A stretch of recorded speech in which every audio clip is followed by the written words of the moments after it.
So in this video, I'm going to show you how I integrated MailerLite with WooCommerce or into WooCommerce on my WordPress website. Now, I did this a few months ago, and while I was doing it, I didn't really do screenshots or screen record it as I normally do in order to make a video later. But just then, when you see stuff on my screen, I've already integrated it, so it's not gonna look like that for you the first time you're doing it, just so you don't get confused. All right, okay, cool. So obviously the first thing you have to do, as always, is log into your WordPress dashboard, and what you're gonna do is go to your plugins and go to add new, and you're gonna look for WooCommerce MailerLite integration plugin, right? And you're going to install that, and then you're gonna activate it. Now on your list of plugins, right, it will now show up, and you could click the settings button from there, or you can go into WooCommerce settings and then click on the integration tab and then click on MailerLite. If you don't have any other integrations, then MailerLite will just automatically show up, and both of those avenues is going to take you to the same place where you could configure these settings for your MailerLite WooCommerce plugin integration, right? So however you get to the page, once you get there, this page here, you're gonna see that you have to input 3 keys, right? So the first key is your API key from your MailerLite account.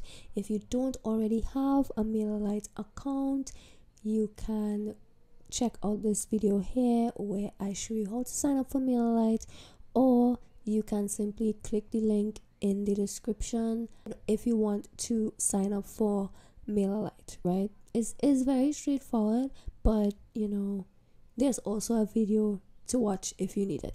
So when you go into the back end of your MailerLite account, you go into the top right hand corner where you see like your profile, and you click on the drop down menu, and you're going to click on integrations. That's going to take you to a page with a list of possible integrations that MailerLite can do with several types of software. You're going to click on the WooCommerce integration. You're going to make sure you toggle it on so that your MailerLite account is ready to be integrated with WooCommerce on your website once you configure everything, which I'm going to show you by the end of this video.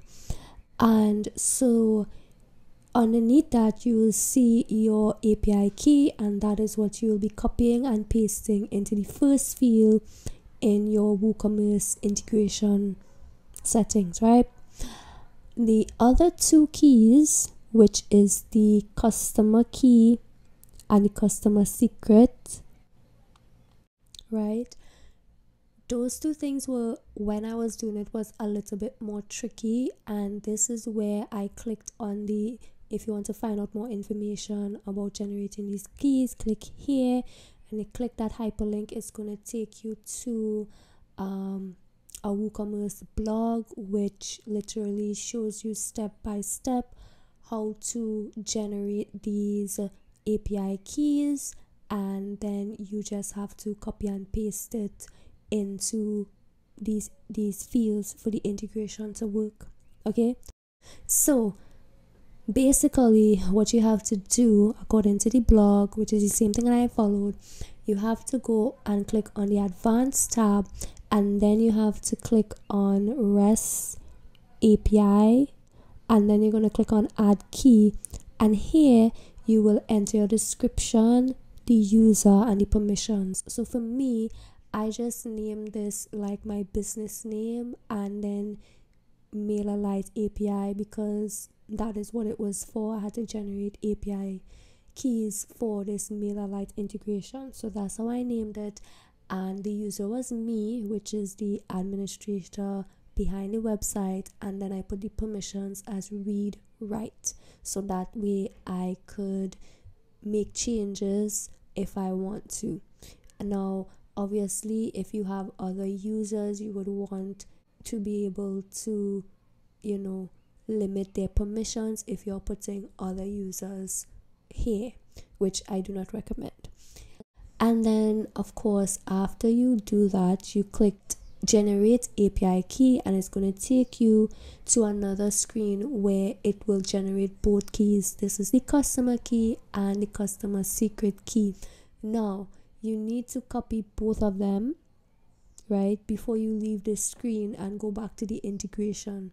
So the first time I was doing this, I copied one, left the screen, went back to the integration, and when I tried to go back to get the other key, it was no longer showing up totally visible, and I had to delete everything and do it over again. So learn from my mistakes and make sure you copy both of them, because once you leave the screen, it will not show up in full view anymore, and it will just show like 3 dots and the last couple of characters. Now of course, this is for security reasons and purposes, but I'm just letting you know because you'll get caught slipping.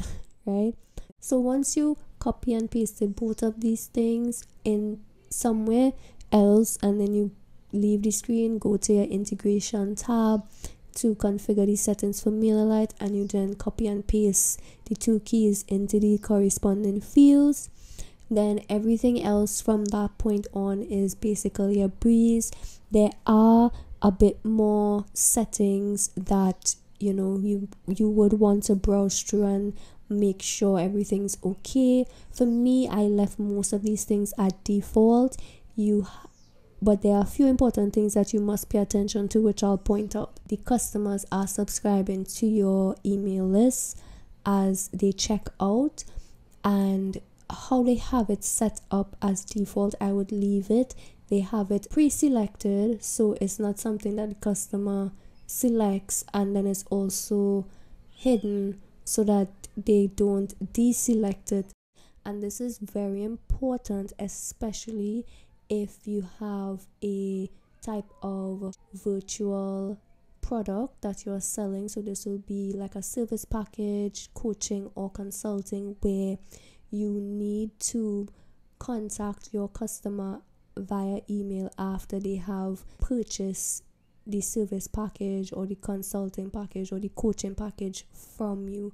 And it is imperative that this is ticked, because otherwise there's no way that you will be able to contact your customer after they have bought something from you. So that's the most important thing you have to kind of look out for, and you have to remember, because you're going about it this way, you must always, and I think that's GDPR policy, you must always have the option, if somebody wants to unsubscribe from your email list, that should be an option at the bottom of all your emails, right? So it's really imperative that those things are selected, so that when it is you are setting up automations and stuff like that, you are able to get in contact with your customer.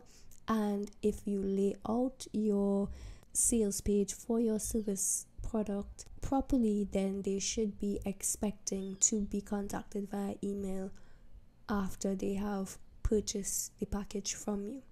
So if you want to find out how to set up a kind of service package in WooCommerce, you can check out this video here.